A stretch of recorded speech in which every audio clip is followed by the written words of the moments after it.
Hello दोस्तों, स्वागत करता हूं मैं आप सभी का मेरे अपने यूट्यूब चैनल पे।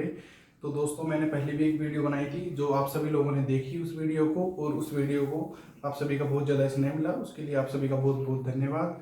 तो हम बात कर लेते हैं जो हम अभी इस वीडियो के बारे में। जैसा कि आप सभी लोगों ने थंबनेल पे देख ही लिया होगा, थंबनेल पे आप सभी लोगों ने देखा है, हम उन्हीं टॉपिक्स के बारे में चर्चा करेंगे जो जो टॉपिक्स प्रत्येक स्टूडेंट को एग्जाम के लास्ट टाइम पे परेशान करते हैं। हम उन्हीं टॉपिक्स के बारे में बात करने वाले हैं। उसमें सबसे पहला टॉपिक है कि जो आपको है मिनिमम कितने क्वेश्चन अटेम्प्ट करने हैं। अब इसके लिए कोई अलग से ट्रिक नहीं है कि मिनिमम कितने क्वेश्चन अटेम्प्ट करने हैं। इसके लिए आपको 3 राउंड में क्वेश्चन अटेम्प्ट करने होंगे। पहला राउंड होगा, उसमें आपको जो भी क्वेश्चन एग्जैक्टली आ रहे हैं उन्हीं क्वेश्चन को अटेम्प्ट करना। दूसरे राउंड में आपको उन क्वेश्चन को अटेम्प्ट करना होगा जिनको आप अच्छी तरीके से स्ट्रीम से बिलोंग करते हैं और उनके बारे में आपको डीप नॉलेज है, उन्हीं क्वेश्चन को आप अटेम्प्ट करेंगे। और थर्ड जो राउंड होगा, उस राउंड के अंदर आप उन क्वेश्चन को अटेम्प्ट करेंगे जिनके बारे में आप एलिमिनेशन करके ऑप्शन को हटा करके उन क्वेश्चन को सोल्व कर सकते हैं। तो इस प्रकार 3 राउंड में आप क्वेश्चन को सोल्व कर सकते हैं और मिनिमम 70 से 75 क्वेश्चन आपको अटेम्प्ट करने ही। जैसा कि अब इसमें सेकंड टॉपिक है नेगेटिव मार्किंग का। तो नेगेटिव मार्किंग है इसमें 0.25 की, 0.25 की है। तो वैसे तो नेगेटिव मार्किंग प्रॉफिटेबल होती है, पता है आपको। 4 क्वेश्चन है, 4 क्वेश्चन में से अगर आपका 4 में तुक्के लगाए हैं, एक अगर सही निकल गया, 3 गलत है, तो भी आप प्रॉफिटेबल हो, ठीक है, कोई दिक्कत नहीं है। बट ज़्यादा नेगेटिव मार्किंग होगी तो आपको लॉस हो सकता है, इसलिए नेगेटिव मार्किंग से बचना और उन्हीं क्वेश्चन में अपना तुक्का लगाना जो आप उनको थोड़ी बहुत आपको नॉलेज हो उनके बारे में। और आपको कम से कम अगर आपके 60 से कम क्वेश्चन अटेम्प्ट हो रहे हैं तो आपको क्वेश्चन करने ही है। फिर आगे फिर नेगेटिव मार्किंग की दिक्कत नहीं है, क्योंकि सिलेक्शन तो 60 से कम हो रहे हैं, वैसे भी होने वाला नहीं है। और अगर 75 से ऊपर आपके क्वेश्चन ठीक हो रहे हैं तो फिर आपको नेगेटिव में जाने की जरूरत नहीं है, आपको ज़्यादा रिस्क लेने की जरूरत नहीं है। फिर आप वहीं पे पेपर को रख सकते हो, क्योंकि 75 क्वेश्चन ठीक है। फिर आपके जो नॉर्मलाइजेशन होगा उसमें भी 2 4 5 नंबर अगर बढ़ते हैं तो 80 जो कट ऑफ है वो इतनी ही रहेगी, इससे ज़्यादा नहीं जाने वाली, इसके आसपास ही रहने वाली है। तो 80 तक ठीक है, 75 तक। बाकी 60 से अगर कम हो रहे हैं तो आप फिर आगे क्वेश्चन में जा सकते हो, आप रिस्क ले सकते हो आगे, ठीक है। फोर्थ में अगर अपन टॉपिक के बारे में बात करते हैं तो वो है कॉन्फिडेंस के बारे में। तो कॉन्फिडेंस है जो एग्जाम टाइम के अंदर अपन कैसे हाई रखें और कैसे वो लो हो जाता है, उसके बारे में हम बात करेंगे, क्योंकि कॉन्फिडेंस सबसे बड़ी चीज़ है। कॉन्फिडेंस कैसे आएगा, आपको पता है पेपर आपका 4 सीरीज में आएगा। सबसे पहले या तो रीजनिंग आ सकती है, या कंप्यूटर आ सकती है, या जीएस आ सकती है, या फिर मैथ आ सकती है, सही है। अब ये 4 चीज़ें आपके आने वाली है। अब इनमें से या तो किसी के पहले जीएस खुल जाएगी या रीजनिंग खुल जाएगी, किसी के भी कोई सा भी पोर्शन खुल सकता है। तो सबसे पहले आपको उसी पोर्शन को करना है जिसको आपने अच्छे से तैयार किया है। जैसे रीजनिंग है लगभग ठीक तैयार रहती है सबकी, तो सबसे पहले या तो आप रीजनिंग उठा सकते हैं, उसके बाद अगर आप चाहें तो कंप्यूटर, या फिर जीएस, और फिर उसके बाद मैथ। इस प्रकार से आप अपने कॉन्फिडेंस को हाई रख सकते हैं। और कॉन्फिडेंस अगर ठीक होगा, जो आपका नहीं आने वाला क्वेश्चन है ना, वो भी कोई बार तो ठीक हो जाता है। और अगर आपने शुरू में उसी पोर्शन को खोल लिया जो सबसे हार्ड बनाया गया है उस पेपर में, तो आपका कॉन्फिडेंस अपने आप ही लो हो जाएगा और आप उस पेपर में ठीक नहीं कर पाओगे। नेक्स्ट अगर हम बात करते हैं तो वो है एग्जाम हॉल में हम टाइम को मैनेज किस प्रकार से रखें। तो देखो, बेसिक रूल है किसी भी एग्जाम का कि 50% तो आपकी रोल होता है प्रिपरेशन का, और 50% रोल होता है आपके टाइम मैनेजमेंट का। अब प्रिपरेशन तो आपने जो पहले की हुई है वो है ही। अब टाइम मैनेजमेंट किस प्रकार से बैठाएंगे आप, तो टाइम मैनेजमेंट बैठाने के लिए अगर आपने एग्जाम से पहले 1 या 2 अगर मॉक टेस्ट नहीं दिए हैं तो आप, मेरी एडवाइस है कि आप 1 से 2 मॉक टेस्ट दे लो। क्योंकि अगर आप मॉक टेस्ट देते हो तो इससे आपका टाइम मैनेजमेंट ठीक बैठ जाएगा। आपको पता लगेगा कि हमें इतने टाइम में मैथ को कंप्लीट करना है, इतने टाइम में रीजनिंग को कंप्लीट करना है। इस प्रकार से आप खुद ही अपने आप ही माइंड में सेटअप बना लोगे कि हमें इस टाइम में इतना पोर्शन कंप्लीट करना है। क्योंकि वहाँ अगर आप मैथ में ज़्यादा टाइम लगा दिए तो आपसे और क्वेश्चन नहीं हो पाएंगे और आपका पेपर इससे छूट भी सकता है।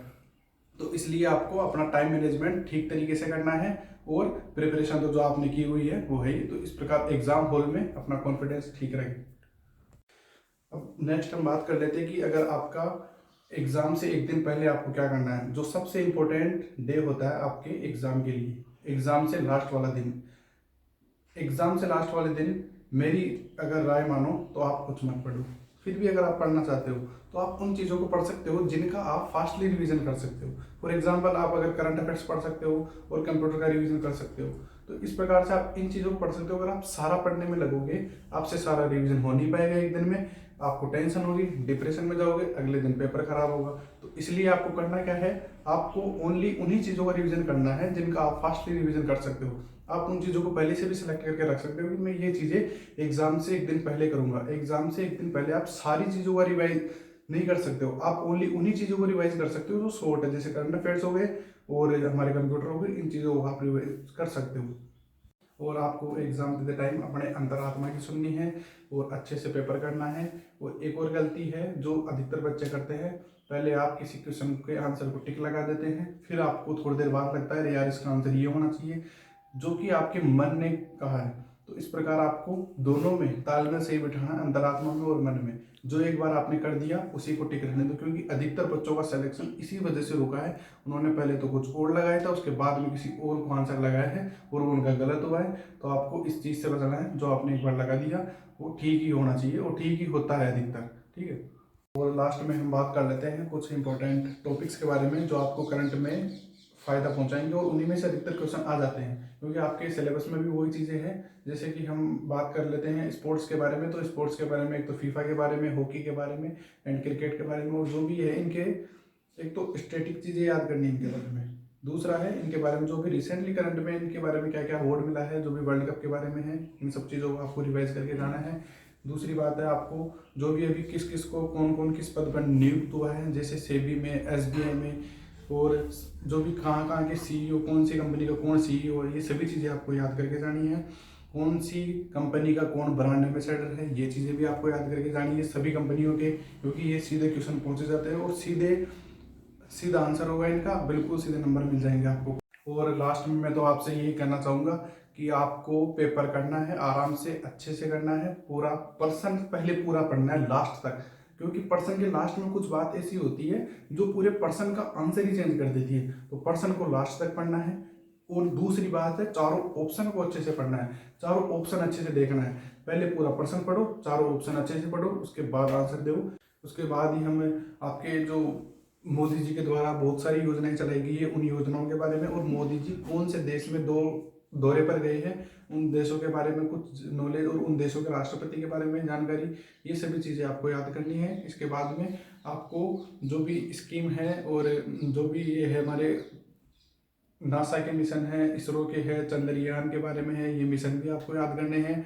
उसके बाद आपको याद करनी है जो कि इंडेक्स है, सूचकांक है, उसमें भारत की रैंकिंग कौन सी है, हंगर इंडेक्स हो गया, जो भी हमारा भ्रष्टाचार वाला इंडेक्स हो गया, इस सभी इंडेक्स का एक आपको मिल जाएगा, तो गूगल से यूट्यूब से मिल जाएगा। उसके बारे में आपको याद करना है कि कौन सी रैंकिंग है और फर्स्ट पे कौन है, लास्ट पे कौन है, इतनी याद करनी है, ज़्यादा डीप नॉलेज नहीं लेनी है। उसके बाद में आपको ओलंपिक के बारे में भी याद कर लेना है, ओलंपिक के जो इतिहास के बारे में, और ओलंपिक में रिसेंटली किस किस को कौन कौन सा अवार्ड मिला है, वो चीज़ें आपको याद कर लेनी है। लास्ट में मैं आपको यही कहना चाहता हूँ, एग्जाम वाले दिन बिल्कुल कूल होके जाना है, बिना कोई टेंशन लिए हुए। पेपर अच्छा होगा, बिल्कुल सिलेक्शन होगा अगर आपने तैयारी की है तो। और अगर आपने अभी तक मॉक टेस्ट नहीं दिए हैं तो 2 या 3 मॉक टेस्ट दे दो आप, क्योंकि जब तक आप मॉक टेस्ट नहीं दोगे आपसे टाइम मैनेजमेंट नहीं हो पाएगा, वहाँ दिक्कत हो जाएगी आपको। इसलिए मेरी एडवाइस मानो तो आप मॉक टेस्ट दे दो 2 या 3, और आपका पेपर बिल्कुल अच्छे से क्लियर होगा और अच्छे से सिलेक्शन होगा। और जो भी अभी एग्ज़ाम में शामिल होने जा रहे हैं बच्चे और मेरे सभी भाई बहन और दोस्त हैं, उन सभी को मेरी तरफ से बहुत बहुत शुभकामनाएं। आप सभी का सिलेक्शन हो, मैं यही उम्मीद करता हूं। और आगे हम इसी प्रकार चर्चा जारी रहेंगे, जिस प्रकार से आपके पेपर होते जाएंगे।